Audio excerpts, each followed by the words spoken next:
오늘은 대림절 셋째 주일입니다. 오늘 대림절 셋째 주일을 맞이해서 오늘 은혜 받을 말씀을 통하여 설교 제목을 동방박사들의 성탄 준비라라고 정하였습니다. 오늘 설교 제목 우리 다 같이 힘있게 읽겠습니다. 시작. 동방박사들의 성탄 준비. 할렐루야. 아멘. 동방박사 오늘 말씀에 보면 동방박사들이 별을 보고 특별히 큰 한 별을 보고 따라갔다 했지요. 동방박사는 무엇입니까? 박사하니까 우리들은 공부를 많이 했다 막 그런 생각을 할 수 있겠지요. 오늘 본문 말씀을 통해서 동방박사가 어떤 사람인가 한번 살펴보도록 하겠습니다. 먼저 엘리엇이라는 시인이 지은 동방박사의 여행이라는 시가 있습니다. 제가 읽어드릴게요. 동방박사의 여행. 추운 길을 달려왔네. 여행을 하기에는 연중 가장 고약한 때, 기름 푹푹 빠지고 날씨는 매서운 정말 추운 한겨울에 낙타들은 피부에 상처를 입고 발이 부어 고집을 부리며 눈이 녹아 질척거리는 눈밭에 주저앉아 버렸지. 이 동방박사들이 별을 따라서 자기들이 오신 분을 찾으러 가는 데에 참 그 길이 너무나 험난했다라는 그런 내용을 엘리엇이라는 사람이 시로 잘 표현했지요. 추운 길을 달려왔다. 연중 가장 고약한 때. 여러분 우리 겨울이 우리가 참 고약한 때잖아요. 그렇죠? 사고도 겨울이 더 많이 사고 나고 또 병도 겨울이나 철에 더 많은 환자가 생기고 이 겨울은 사계절 중에서 가장 고약한 때인 것 같습니다. 이 눈이 오고 추우면 차도 마음대로 못 다니고 연중 가장 고약한 때가 한겨울 같아요. 그죠? 정말 추운 한겨울에 이들이 그 별을 따라서 나신 분을 찾아가는 데에 낙타는 피부에 상처를 입었고 발이 부었고 참 이렇게 가기가 어려운 길을 갔다는 거지요. 그 밤 모닥불은 꺼지고 잠잘 곳도 없어서 도시는 적대적이었고 마을은 불친절했지. 촌락은 더러웠고 터무니없는 방값을 요구했지. 우린 혹독한 시련의 시간을 보내서 결국 우린 밤새 길을 가기로 결정했지. 쪼그리고 쪽잠을 자는 동안 이건 정말 바보 같은 짓이야. 우리 귀에 그런 소리가 들려왔지만 참 이렇게 동방박사들의 그런거림이 참 얼마나 힘들었는가. 그 혹독한 시련의 시간이었다라고 시인은 그렇게 표현하고 있습니다. 쪽잠을 자고 쪼그려서 쪽잠을 자는 그런 고통스러운 길이었습니다. 이어서 계속 동방박사 여행시가 이어집니다. 마지막 부분에 우리 거기에서 아무 소식도 못 들었고 여행을 계속했지. 드디어 그곳을 찾았으니 그나마 만족스럽고 다행스러운 일. 자, 드디어 동방박사가 찾았습니다. 오신 분을 찾았는데 만족스럽고 다행스러운 일이다 라고 그렇게 시를 쓰고 있습니다. 사랑하는 여러분, 이렇게 성탄절을 앞두고 예수 그리스도를 만나는 그런 시기는 준비는 힘든다는 것이지요. 동방박사들은 어떻게 성탄 준비를 했는가? 참 그분을 만나기 위해서 처절한 길, 먼 길, 혹독한 길, 그런 길이지만은 그러나 그분을 만나러 갔던 이 동방박사들의 성탄 준비 모습을 우리들은 시를 통해서 이렇게 눈여겨볼 수 있습니다. 자, 예수님께서 탄생을 했는데 그 시기가 언제 예수님께서 탄생했는가? 마태복음 2장 1절, 오늘 읽었던 말씀 마태복음 2장 1절 같이 읽읍시다. 헤롯 왕 때에 예수께서 유대 베들레헴에서 나시매. 예수님께서는 어느 왕 때에 태어났습니까? 헤롯 왕 때. 헤롯 왕 때에 예수님께서 탄생을 했습니다. 그리고 예수님이 태어난 장소가 유대 베들레헴에서부터, 유대 베들레헴에서 나심에 태어났습니다. 예수님께서 태어난 장소 유대 베들레헴, 도시 이름은 베들레헴입니다. 베들레헴에서 예수님께서 태어났습니다. 태어났을 때 그 왕은 헤롯 왕인데, 이 헤롯 왕은 좋은 왕이 아니었습니다. 아주 나쁜 왕이었습니다. 나쁜 왕이고 그가 거짓과 포악이 가득한 그런 왕이었다고 합니다. 그때 이 헤롯은 헤롯 대왕이란 그런 칭호를 받고 있습니다. 나쁜 왕인데, 포악한 왕인데 헤롯 대왕이다, 그렇게 불렀다고 합니다. 어쨌든 이 나쁜 왕 헤롯 왕 때에 예수님께서 태어나시게 되었습니다. 자, 이 예수님의 태어나심을 찾아 나간 동방박사들, 자, 동방박사들은 어디에 예수님께서 태어나는가를 모르잖아요. 그러나 별을 보고 그 현장을, 그 장소를 따라가고 있습니다. 오늘 읽었던 본문 마태복음 2장 2절 같이 읽읍시다. 2절, 유대인의 왕으로 나신 이가 어디 계시냐? 우리가 동방에서 그의 별을 보고 그에게 경배하러 왔노라 하니. 아멘. 동방박사들이 별을 연구하는 사람들이잖아요. 그래서 유대 땅까지 오게 되었는 것이지요. 그래서 유대 땅에 와서 유대인의 왕으로 나신 이가 어디 계시냐? 자, 우리가 동방에서 왔는데, 별을 보고 찾아왔는데, 그에게 경배하려고 왔다. 유대인의 왕으로 나신 이가 어디 계시냐? 이렇게 사람들에게 물었는 것입니다. 자, 이 동방박사들, 여러분, 동방박사, 이 동방박사는 별을 연구하는 자들입니다. 별을 따라왔다고 했자는 거죠. 이들은 천문학자, 우리로 말하면 천문학자, 별을 연구하는 사람들입니다.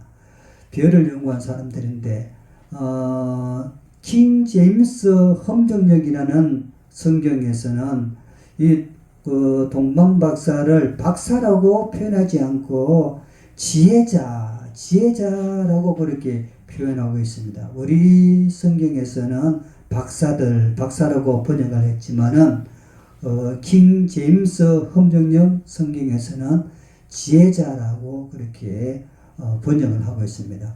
즉, 이 동방박사들은 지혜로운 자, 현명한 자라고 볼 수가 있습니다. 그렇잖아요. 지혜롭고 현명하니까 세상에 놀라운 것들을 알고, 그지요? 알고 그분을 만나러 가는 거지. 그래서 이 동방박사들은 그냥 대학교 학생들을 가르치는 그런 똑똑한 박사라기보다는 지혜로운 자다, 현명한 사람들이다, 막 그렇게 우리가 인지하면 좋겠습니다.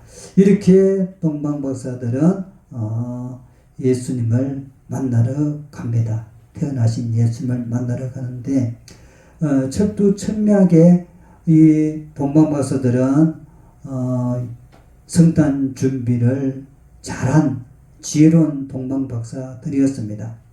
이들이 멀리서 그죠? 동쪽으로부터, 구체적으로 어느 곳인가는 모르지만 멀리서 이제 예루살렘까지 오게 되는 것이지요. 그 예수님의 태어나시는 그 자리까지 찾아오게 되는 것입니다. 예수님을 찾는다.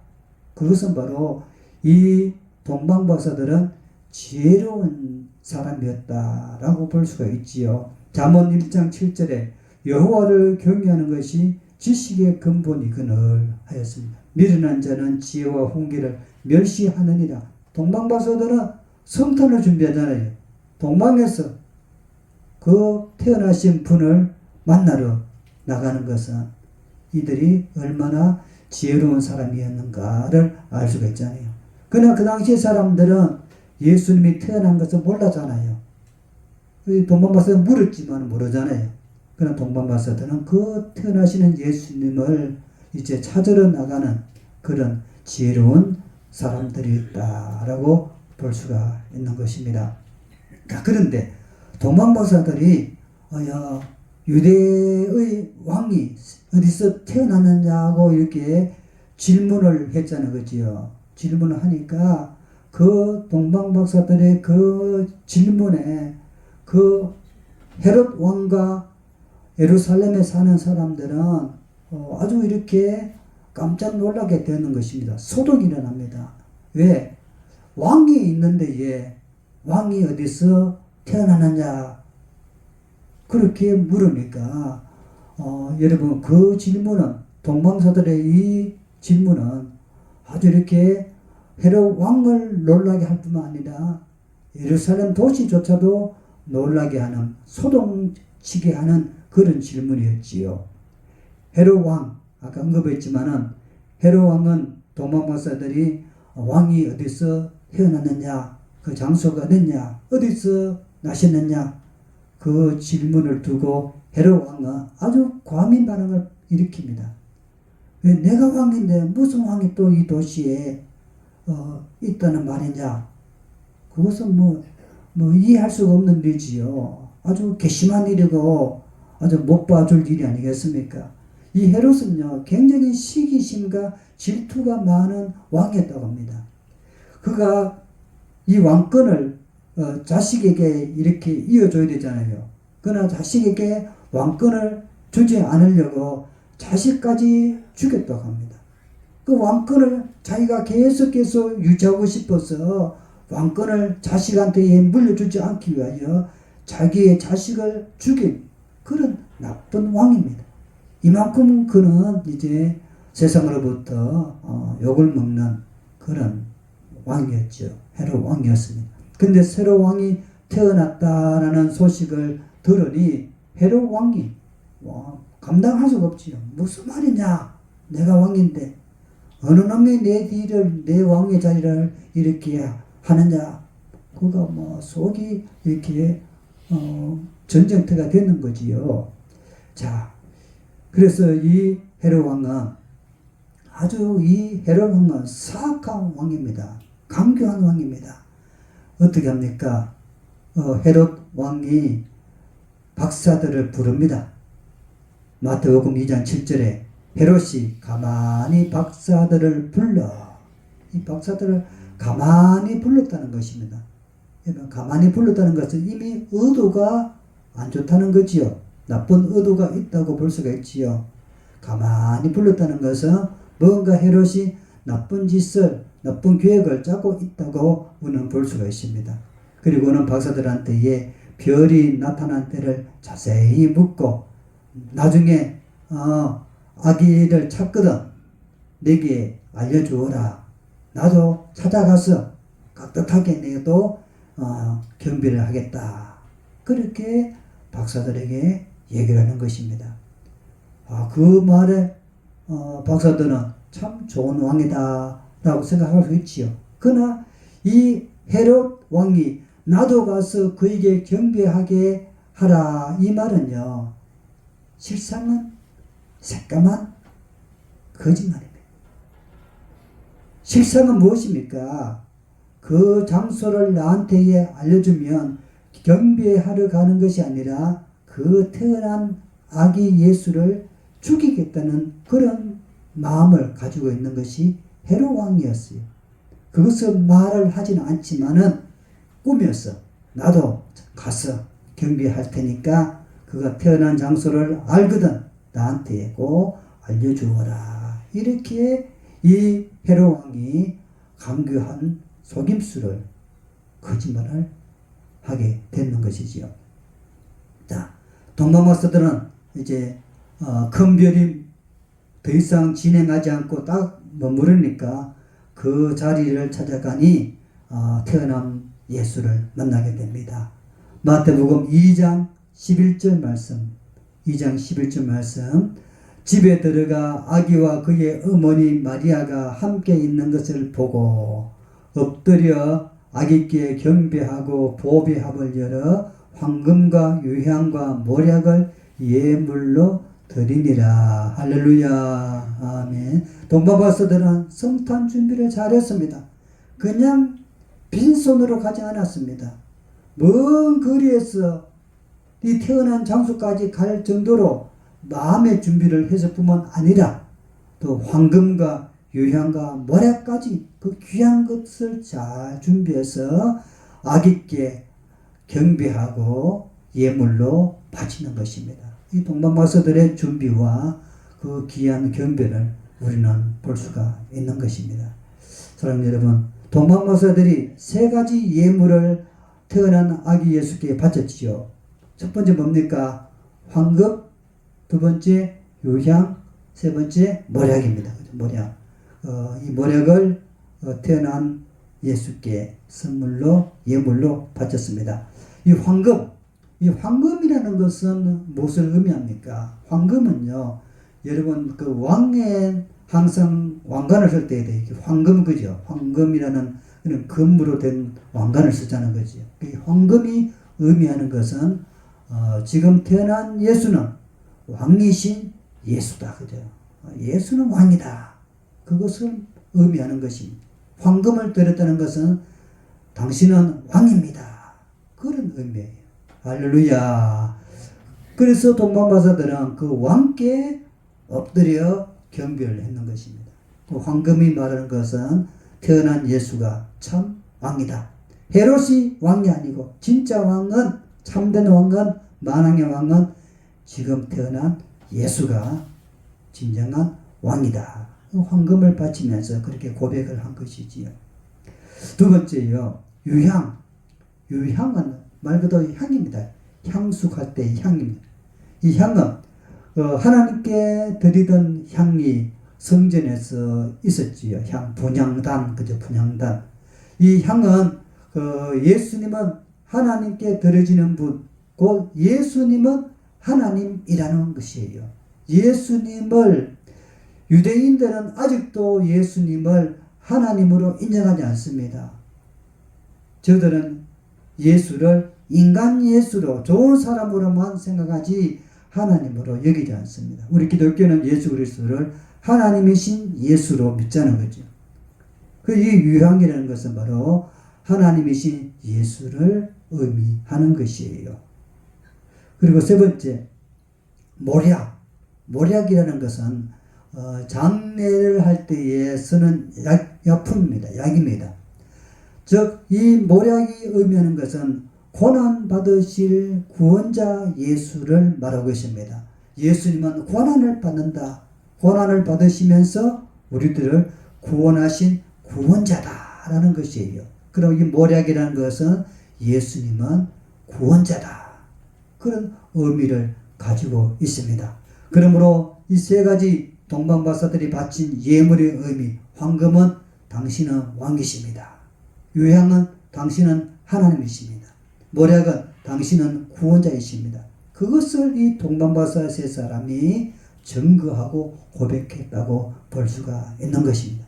사랑하는 여러분, 동방박사들의 성탄 준비, 이들은 철두철미하게 예수님을 기다리고 또 예수님을 왕으로, 하나님으로, 구원자로 이렇게 증거하는 그런 믿음을 가지고 있었습니다. 우리들도 예수 그리스도를 황금, 왕이신 우리 예수님, 하나님이신 예수님, 구원자이신 예수님을 우리가 온전히 믿고 그렇게 믿음 생활을 할 수 있는 우리 모두가 되어야 될 줄로 믿습니다. 정리합니다. 예수냐 헤롯 왕이냐. 동방박사들이 헤롯 왕이 태어나신 분을 만나거든 나한테 꼭 그 장소를 알려달라. 나도 가서 경배하겠다라고 지시했잖아요. 그렇죠? 그러나 여러분, 동방박사들은 헤롯 왕의 지시를 따르지 않습니다. 만약에 그 지시를 어기게 되면 이 헤롯 왕의 말을 안 들으면 죽을 수도 있고, 그러나 지시를 잘 들으면 출세의 길도 열릴 수가 있잖아요. 그러나 그 모든 것을 다 뿌리치고 동방박사들은 헤롯의 지시를 포기하고 지키지 않고 누구의 지시를 따랐습니까? 하나님의 지시를 따랐습니다. 우리 오늘 본문 마태복음 2장 12절 말씀을 한번 봅시다. 마태복음 2장 12절 같이 읽읍시다. 그들은 꿈에 헤롯에게로 돌아가지 말라 지시하심을 받아 다른 길로 고국에 돌아가니라. 아멘. 자, 헤롯의 지시를 따르지 않고 하나님의 지시를 따라 동방박사들은 다른 길로 헤롯 왕을 피해서 다른 길로 고국에 돌아갔습니다. 예수냐 헤롯 왕이냐, 우리가 살아갈 때에 때로는 우리가 선택할 때가 있습니다. 내가 예수냐 세상이냐 할 때에 우리들은 누구의 지시를 따라야 되겠습니까? 오직 하나님 예수의 지시를 따라서 살아가는 그런 성도가 되어야 될 줄로 믿습니다. 예수냐 헤롯이냐, 예수냐 세상이냐, 예수냐 돈이냐 할 때에 우리는 오직 예수. 준비된 자들은요, 하나님을 향하여 준비된 자들은 오직 예수 하나님의 지시대로 따르며 살아갈 수가 있습니다. 그러나 우리가 하나님을 향한 준비되지 않는 마음을 가지고 있으면요, 세상의 지시대로 따라갈 수밖에 없는 것입니다. 동방박사들은 잘 준비된 자들이었습니다. 그래서 하나님의 뜻대로 저들은 하나님의 영광을 돌리며 나아가는 모습을 볼 수가 있습니다. 오늘 말씀 준비된 동방박사들을 바라보면서 여러분의 삶도 항상 준비된 모습으로 살아가는 그런 성도가 되어지기를 주의 이름으로 축원드립니다. 아멘.